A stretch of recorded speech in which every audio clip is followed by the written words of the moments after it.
स्थानिक शेगाव रहाटगाव मार्गावरील तेलाई माता चॅरिटेबल ट्रस्टच्या अध्यक्षपदी तिसऱ्यांदा विनोद वळदकर यांची अविरोध निवड करण्यात आली आहे। तेलाई माता ट्रस्टच्या पदाधिकाऱ्यांची पंचवार्षिक निवडणूक प्रक्रिया रविवारी पार पडली। यावेळी नूतन कार्यकारिणीची घोषणा करण्यात आली। यामध्ये विनोद वळदकर यांची तिसऱ्यांदा अध्यक्षपदी निवड करण्यात आली, तर उपाध्यक्षपदी नंदकिशोर ठाकरे, सचिवपदी किसन कळंबे, सहसचिव रमेश गावंडे, कोषाध्यक्ष सुनील घुगे, सहकोषाध्यक्ष प्रदीप निमकर यांच्यासह विश्वस्त पदावर दिलीप लोखंडे, सचिन चर्जन, मंगेश मोहने, गजानन काळे, मंगेश नेरकर, सतीश सावळे, सुभाष पाचपोर यांची एकमताने अविरोध निवड करण्यात आली। तेलाई माता ट्रस्टच्या वतीने वर्षभर विविध कार्यक्रम आयोजित केले जातात। यामध्ये अश्विन नवरात्रोत्सवादरम्यान दररोज भाविक भक्तांकरिता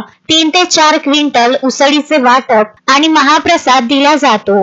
रामनवमी उत्सव, महिनाभर काकडा आरती यासह चैत्र नवरात्रोत्सव, नागपंचमी उत्सव साजरा केला जातो। आरोग्य शिबिरासह विविध सामाजिक उपक्रम देखील नियमित राबविले जातात। Vidarbha news bureau, Amravati.